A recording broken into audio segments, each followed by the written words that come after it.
नमस्कार, कृति समाचारमा स्वागत छ। म शान्ता दाहाल। समाचार सुरु गरौँ मुख्य खबरबाट। मुख्यमन्त्रीको कानमा बन्दुक राखेर पड्काउन खोज्नु गलत भएको प्रदेश 1 का मुख्यमन्त्री राजेन्द्र कुमार राईको भनाई। अहिले नै संहिता असफल भएको भन्नु गलत। राष्ट्रिय जनमुक्ति पार्टीका संघीय अध्यक्ष केपी पालुङवा लगायत 3 नेता हिजो धनकुटाको भेरेटार नजिकै दुर्घटनामा सामान्य घाइते भएको प्रहरीद्वारा जानकारी। नेपाल सरकारको सोमबार बसेको मन्त्री परिषद बैठकले विभिन्न 16वटा निर्णय, पूर्व मुख्य सचिव लीलामणि पौड्यालको संयोजकतामा उच्च स्तरीय तलब सुविधा आयोग गठन।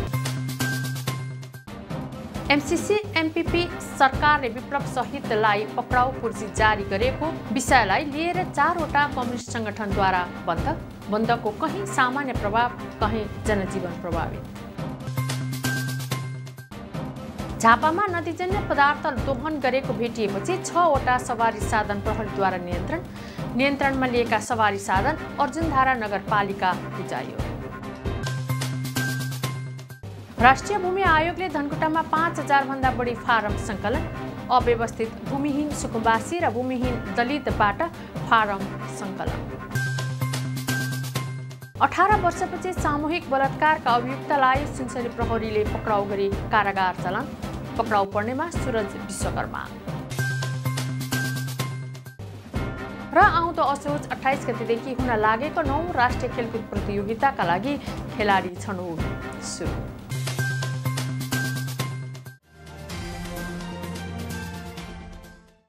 अब समाचार विस्तारमा।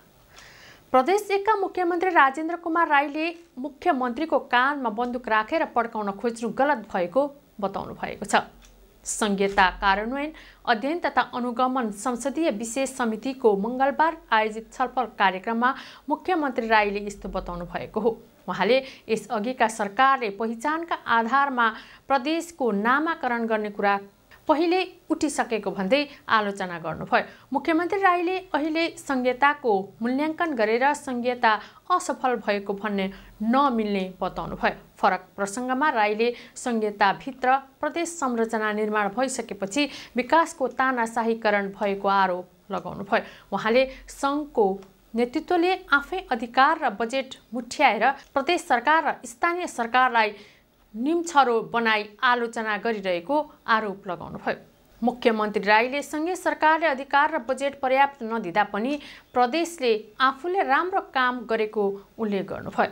कार्यक्रममा स्वास्थ्य मन्त्री जयराम यादवले संहिताले राष्ट्रलाई बलियो बनाएर लगेको बताउनुभयो।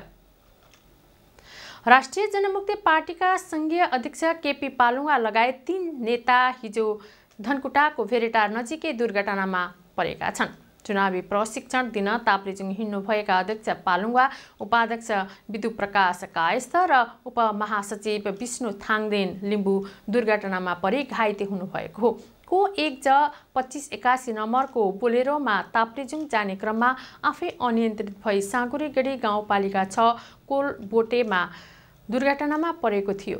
बोलेरो सडकको भित्तामा ठोकिएका कारण सबै यात्रु सामान्य घाइते मात्रै भएको राष्ट्रिय जनमुक्ति पार्टीका उपमहासचिव विष्णु थाङदेनले बताउनु भयो।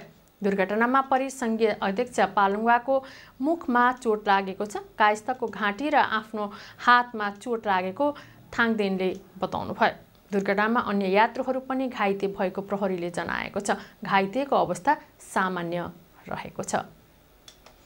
नेपाल सरकारको सोमबार बसेको मन्त्री परिषद बैठकले विभिन्न 16वटा निर्णय गरेको छ। विमानस्थलमा ट्रान्जिट हुने बाहेक विदेशी नागरिकलाई नेपालबाट तेस्रो मुलुकमा जान प्रस्थान अनुमति नदिने निर्णय खारेज गर्ने लगायतका निर्णय गरेको हो।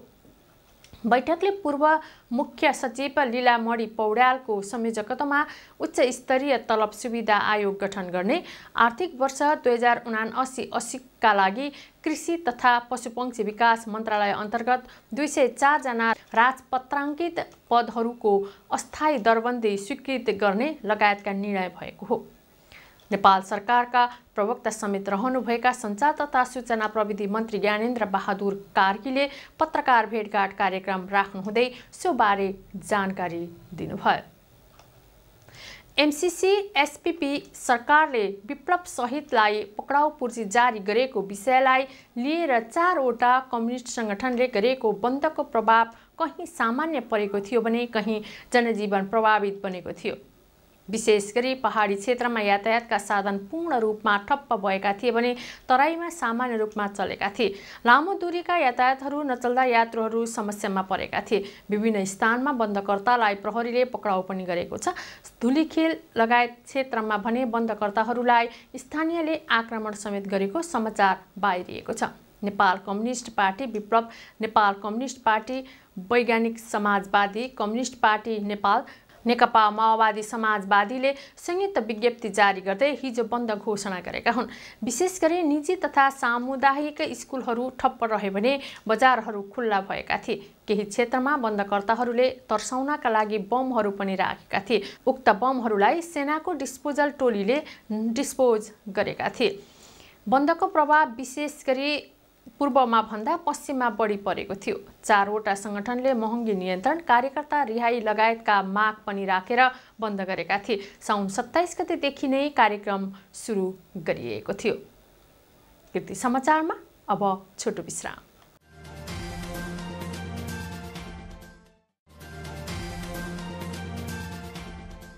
कृति समाचारमा पुनः स्वागत छ। अब बाँकी समाचार। झापामा नदीजन्य पदार्थ दोहन गरेको भेटिएपछि 6 वटा सवारी साधनलाई प्रहरीले नियन्त्रणमा लिएको छ। अवैध रूपमा नदीजन्य पदार्थ ओसार पुसार र उत्खनन गरेको पाइएपछि 2 वटा टिप्पर र 4 वटा ट्र्याक्टरलाई नियन्त्रणमा लिएको जिल्ला प्रहरी कार्यालय झापाका प्रवक्ता डीएसपी वसन्त पाठकले जानकारी दिनुभयो। अर्जुनधारा नगरपालिका 1 स्थित बिरिङ नदीबाट नदीजन्य पदार्थ उत्खनन गरेको डीएसपी पाठकले जानकारी दिनुभयो। प्रहरीले मे 1 त 6340, प्रदेश 1 01001 त 8239, को 1 त 464 र मे 1 त 5136 नम्बरको ट्र्याक्टर तथा प्रदेश 1 01001 क 1124 र बागमती प्रदेश 1 06 ख 3647 नम्बरको टिप्परलाई नियन्त्रणमा लिएको हो। नियन्त्रणमा लिएका टिप्पर र ट्र्याक्टरहरू प्रहरीले अर्जुनधारा नगरपालिकामा बुझाएको छ। सुकुम्बासी तथा भूमिहीन नागरिकलाई जग्गा प्रदान गर्ने उद्देश्यले गठन भएको राष्ट्रिय भूमि आयोगले धनकुटामा 5000 भन्दा बढी फारम सङ्कलन गरेको छ। आयोगका अनुसार 5693 वटा फारम सङ्कलन भएको हो। भूमि आयोग धनकुटामा अव्यवस्थित बसोबासको 5086 वटा, भूमिहीन सुकुम्बासीको 455 वटा र भूमिहीन दलितको 152 जनाले निवेदन दिएको जिल्ला भूमि आयोगले पत्रकार सम्मेलन गरी जनाएको छ। धनकुटामा गत फागुन 24 गते 6 वटा स्थानीय तहसँग र धनकुटा नगरपालिकासँग फागुन 30 गते सम्झौता सम्पन्न गरी कार्य अगाडि बढाएपछि फारम सङ्कलनको काम सुरु गरिएको जिल्ला भूमि आयोगका अध्यक्ष बलबहादुर राईले जानकारी दिनुभयो। सरकारले भूमिहीन सुकुम्बासी, भूमिहीन दलित र अव्यवस्थित बसोबासको लागि शहरी क्षेत्रमा 4 आना जग्गा निशुल्क जग्गा उपलब्ध गराउने जनाएको छ। अव्यवस्थित बसोबास गरेकाले कृषिको लागि 8 देखि 200% सम्म रकम तिर्नुपर्ने राष्ट्रिय भूमि आयोग धनकुटाका विज्ञ सदस्य रमेश श्रेष्ठले जानकारी दिनुभयो। 18 वर्षपछि सामूहिक बलात्कारका अभियुक्तलाई सुनसरी प्रहरीले पक्राउ गरी कारागार चलान गरेको छ। सुनसरीको इनरवा नगरपालिका 2 की 14 वर्षीय बालिकालाई रातको समयमा सामूहिक बलात्कार गरी फरार रहेका सुरज विकलाई 18 वर्षपछि सुनसरीको बर्हा क्षेत्रबाट पक्राउ गरिएको हो। घटना 2061 साल मङ्सिर 23 गते रातिको हो। आफ्नै घरमा सुतिरहेकी बालिकालाई 4-5 जनाको समूहले बलात्कार गरी फरार रहेका थिए। बालिकाको आमा बुवाको हात खुट्टा बाँधी मुखमा पट्टी लगाई बलात्कार गरेर बच्चीलाई अचेत अवस्थामा छाडी फरार रहेका थिए। सर्वोच्च अदालत काठमाडौँले प्रतिवादी विकलाई 9 वर्ष 5 महिना 19 दिनको कैद सजाय सुनाएको थियो। सुनसरी जिल्ला प्रहरीले भदौ 5 गते बर्हा क्षेत्र नगरपालिका 5 भरौल क्षेत्रबाट पक्राउ गरेको हो। यसैबीच आर्थिक वर्ष 2079-80 मा 67 जना फरार प्रतिवादीलाई पक्राउ गरेको हो। उक्त व्यक्तिलाई 22 वर्ष 26 दिन कैद र 4,11,683 रुपैयाँ असुल गरिएको छ। अब खेल खबर।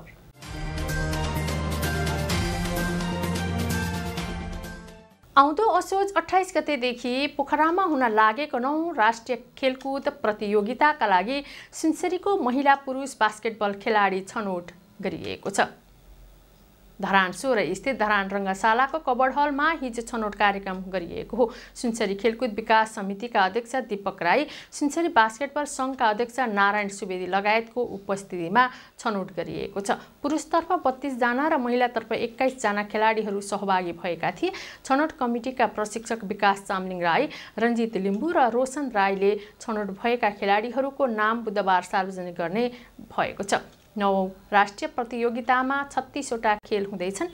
यसैबीच प्रदेश 1 खेलकुद बोर्डका सदस्य सचिव हंसराज वाग्लेले धरान 16 धरान रङ्गशाला स्थित इन्डोर कबड हल अवलोकन तथा निरीक्षण गर्नुभएको छ। 9 राष्ट्रिय खेलकुदका लागि धनकुटामा खेलाडी छनौटलाई तीव्रता दिएको छ। जिल्ला खेलकुद विकास समितिले धनकुटाका अनुसार तल्लो टुडी खेल विभिन्न कबड हलमा खेलाडी छनौट गरिएको हो।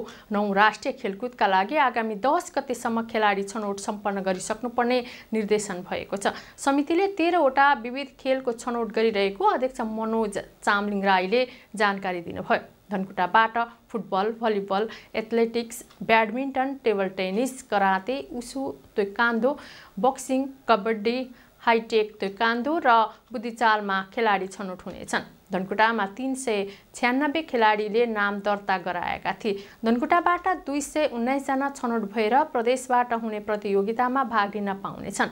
पौडीमा 1 जना खेलाडी रहेकाले स्वतः प्रदेशमा छनौट भएका छन्। त्यस्तै बुद्धिचालको छनौट सकिएको जिल्ला खेलकुद विकास समितिका सदस्य सचिव नवीन प्रधानले जानकारी दिनुभयो। पोखरामा असोज 28 गतेदेखि कार्तिक 3 गतेसम्म 9 राष्ट्रिय खेलकुद हुँदैछ।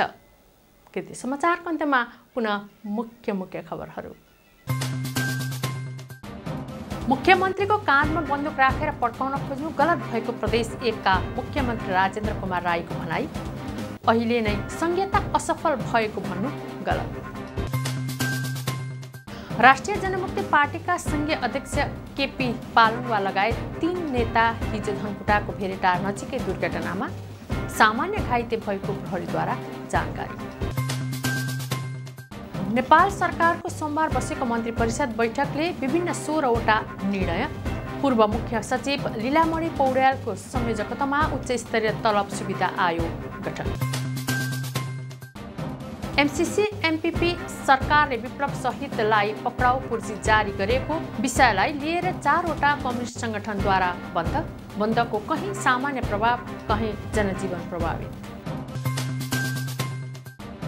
झापामा नदीजन्य पदार्थ दोहन गरेको भेटिएपछि 6 वटा सवारी साधन प्रहरीद्वारा नियन्त्रणमा लिएका सवारी साधन अर्जुनधारा नगरपालिका बुझाइयो।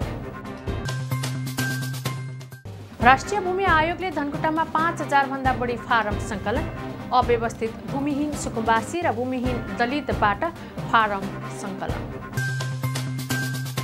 18 वर्षपछि सामूहिक बलात्कारका अभियुक्तलाई सुनसरी प्रहरीले पक्राउ गरी कारागार चलान, पक्राउ पर्नेमा सूरज विश्वकर्मा। र आउँदो असोज 28 गतेदेखि हुन लागेको 9 राष्ट्रिय खेलकुद प्रतियोगिताका लागि खेलाडी छनौट सुरु। हवस् त कृति समाचार यति नै। कृति टेलिभिजन हेर्दै गर्नुहोला। नमस्कार।